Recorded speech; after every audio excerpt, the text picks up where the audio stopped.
Prison riots are chaotic, brutal, and often deadly. When control breaks down behind bars, violence can spiral fast, leading to some of the most horrific deaths imaginable.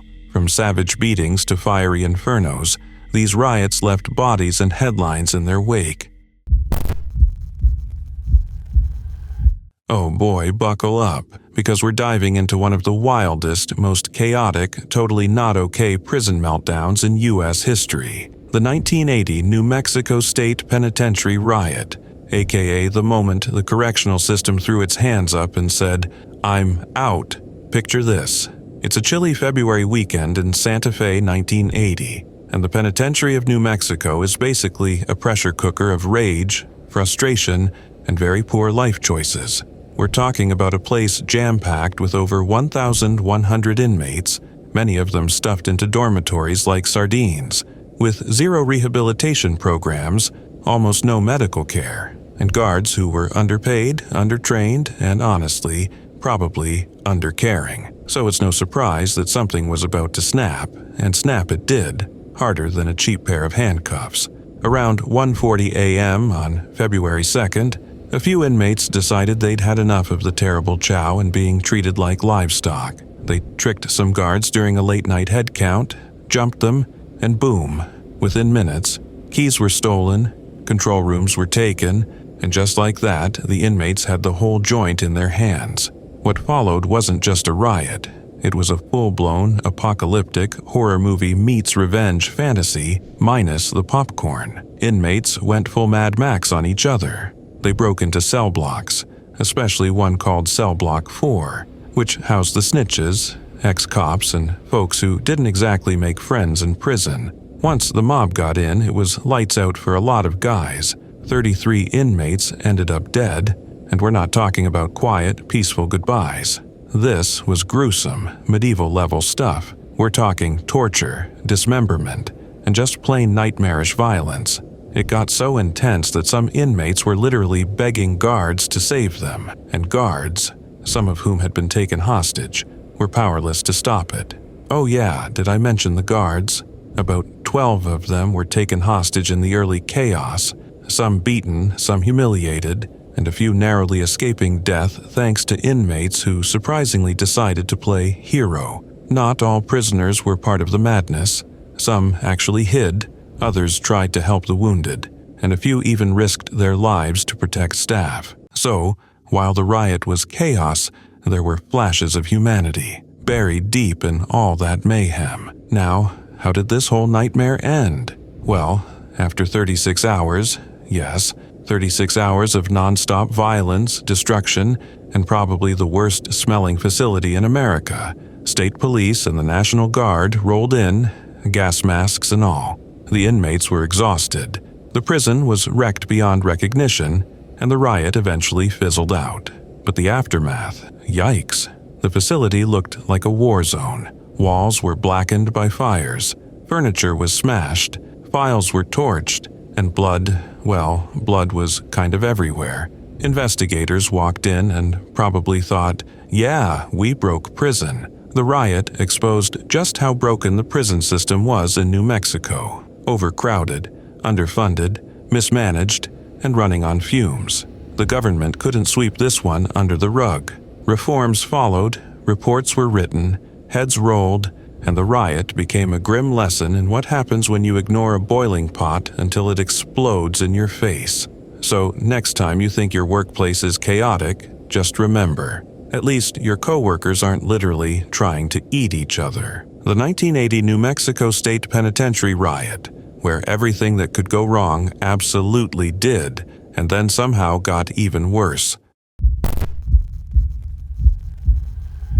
One of the most shocking and brutal prison riots in Brazil's recent history, the Altamira prison riot of 2019. This wasn't just a scuffle behind bars, it was a full-scale eruption of violence, fueled by gang rivalry, overcrowding, and a prison system that was already hanging by a thread. What happened in Altamira shocked the world, and for good reason. So, it all started on July 29, 2019, in the Centro de Recuperação Regional de Altamira, located in the northern state of Pará, Brazil. On the surface, it was a typical morning inside the facility, at least as typical as things can be in an overcrowded prison. But beneath the surface, tension was bubbling between two major rival gangs, the local Comando Class A, CCA, and the nationally feared Comando Vermelho, CV, from Rio de Janeiro. At around 7 a.m., that tension exploded into violence.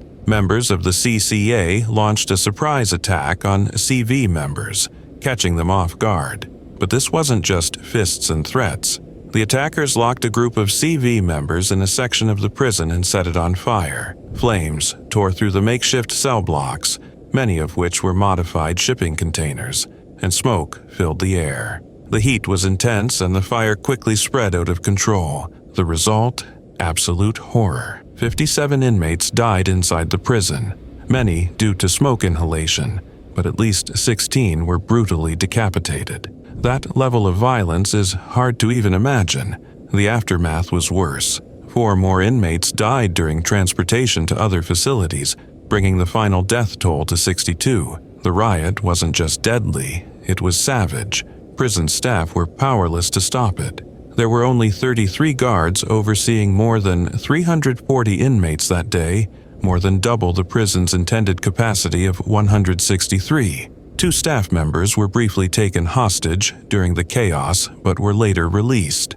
For hours, police forces and emergency responders couldn't even get inside the building due to the flames, and the violence still unfolding. It was a complete breakdown of control.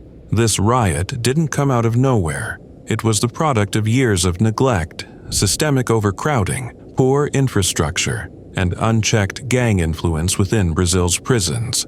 The conditions at Altamira were a disaster waiting to happen. When you cram hundreds of gang-affiliated inmates into a small, understaffed space and then house them in flammable, poorly ventilated units, it's not a question of if something will go wrong, but when. In the days that followed, authorities scrambled to respond. 46 inmates were transferred to other facilities, 10 of them to high-security prisons.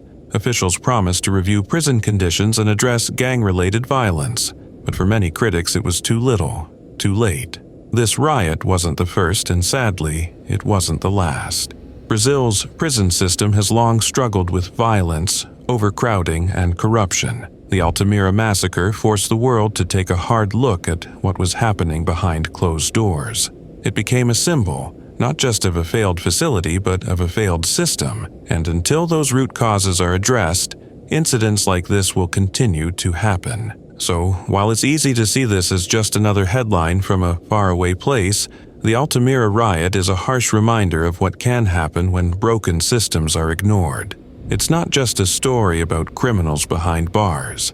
It's a story about policy, humanity, and the high cost of neglect. Let's rewind to October 2nd, 1992, São Paulo, Brazil. A day that turned one of the world's most overcrowded prisons into the site of one of the deadliest prison massacres in modern history. Welcome to the twisted, tragic tale of Caranderu Penitentiary, where a prison brawl escalated into a full-blown bloodbath, all thanks to a keep calm and call the military approach that went spectacularly wrong. Now, Caranderu wasn't your average prison. It was more like a chaotic, concrete jungle crammed with over 8,000 inmates, all squeezed into a space built for way fewer. Picture wall-to-wall prisoners, barely enough room to breathe, and the kind of living conditions that would make even a cockroach file a complaint. Diseases were rampant, the food was tragic, and the vibe? Perpetual tension. You didn't need a crystal ball to see something bad was brewing. And then, boom, a fight breaks out in Pavilion 9, which was already known as the Hot Mess Express of the entire facility. This wasn't an unusual event. Fights were basically part of the daily itinerary, but this one spiraled fast. The prison staff hit panic mode, lost control, and instead of trying to calm things down, they did what any totally not overreacting system would do. They called in the military police. Because when your overcrowded prison explodes into chaos, what could go wrong with storming in hundreds of armed officers? Well, a lot. Over 300 military police officers entered the prison, and what was supposed to be a security operation turned into a slaughter. When the dust settled, 111 prisoners were dead, most of them unarmed, many reportedly executed in cold blood. Some were gunned down in their cells, others were shot while trying to surrender. And the kicker? Not a single cop was killed or seriously hurt. That wasn't a clash. It was a massacre in every sense of the word. Leading this little horror show was Colonel Uberatan Guimarães, who somehow went from guy who led a bloodbath to politician with a seat in office. He was convicted for his role years later. But don't cheer yet, because the conviction got overturned. And in a plot twist straight out of a crime drama, he was found dead in 2006 under mysterious circumstances. No spoilers, but yeah, things got messy. The massacre triggered outrage both inside and outside Brazil. Human rights groups were furious. Journalists and activists sounded the alarm. The justice system was dragged through the mud for how long it took to hold anyone accountable. And even when some officers were finally put on trial, 2 decades later, the process felt more like a confusing soap opera than real justice. Caranderu itself was eventually shut down in 2002 and demolished. In its place stands a park and a memorial, a quiet tribute to the lives lost in a building that became a symbol of everything wrong with the prison system. Oh, and if this story sounds like something straight out of a gritty movie, that's because it is. In 2003, filmmaker Hector Babenco released Caranderu, a film that dives deep into prison life leading up to the massacre. It's raw, it's powerful, and it doesn't sugarcoat a thing. At the end of the day, the Caranderu Massacre isn't just a dark moment in Brazil's past. It's a chilling reminder of what happens when authority loses its moral compass, and when lives behind bars are treated like they don't matter. It's brutal, it's real, and it's a story that demands to be remembered.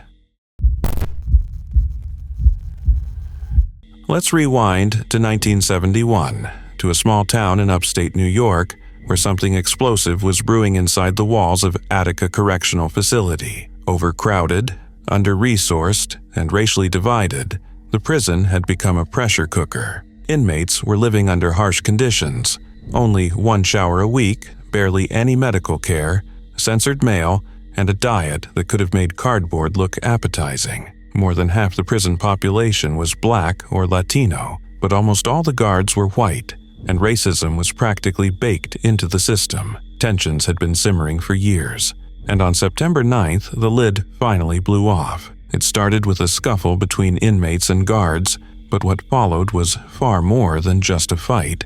Over 1,200 inmates took control of the prison's D-yard, taking 42 staff members hostage. But instead of descending into chaos, the inmates organized.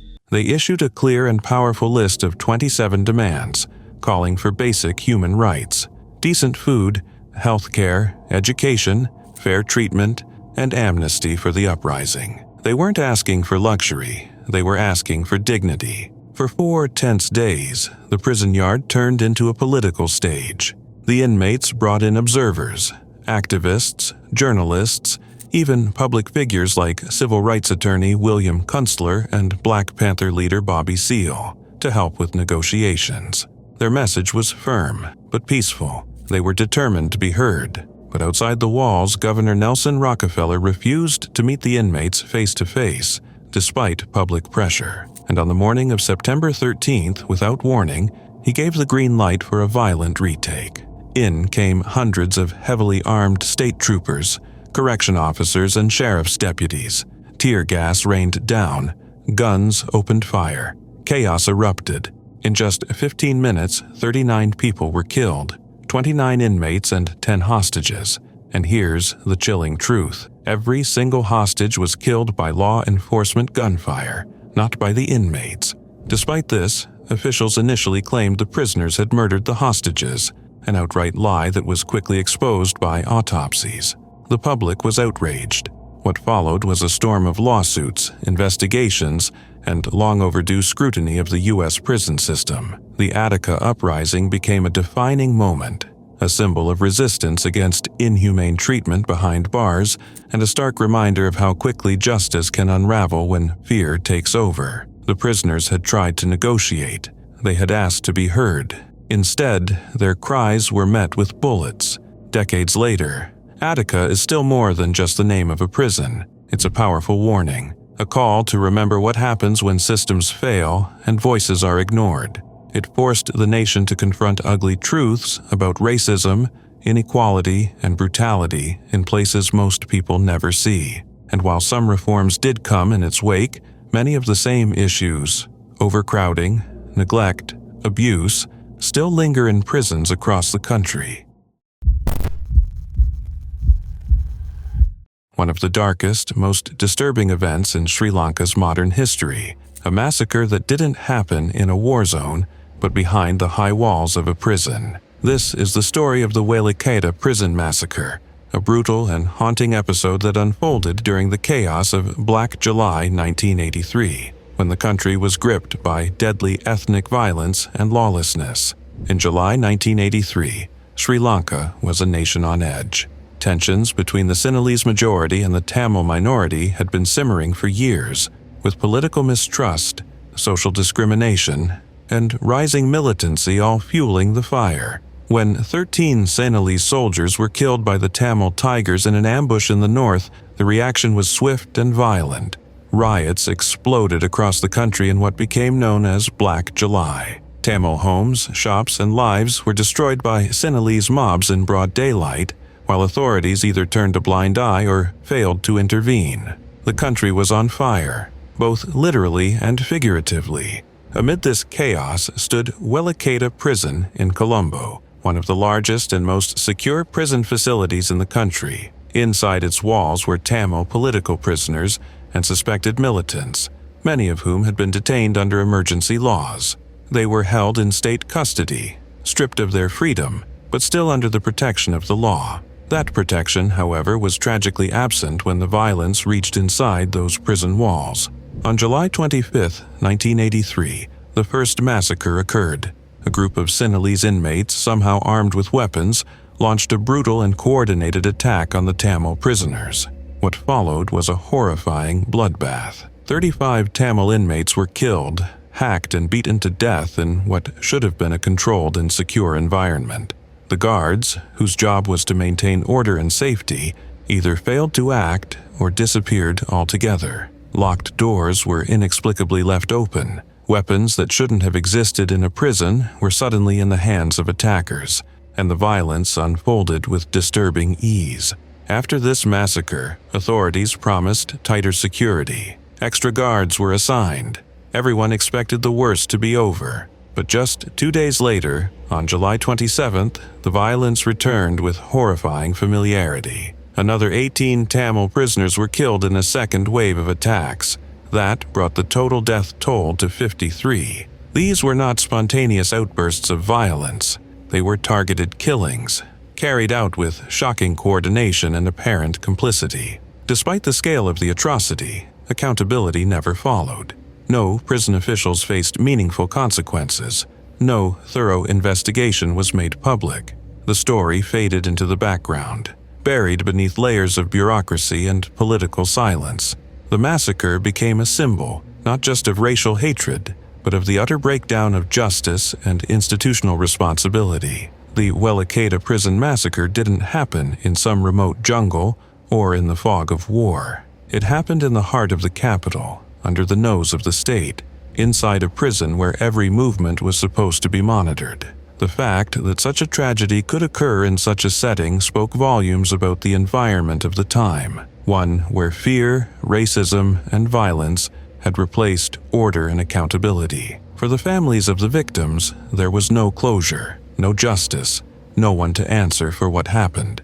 The massacre left a permanent scar, not just on those who lost their loved ones, but on the conscience of an entire nation. It exposed the depth of ethnic division and the extent to which state institutions could fail or refuse to protect those in their custody. Even today, the Wayada Prison Massacre remains one of the most brutal examples of state negligence in Sri Lanka's post-independence history. It stands as a grim reminder of what can happen when hate is allowed to fester and when the guardians of justice become bystanders to murder. This was not just a prison riot.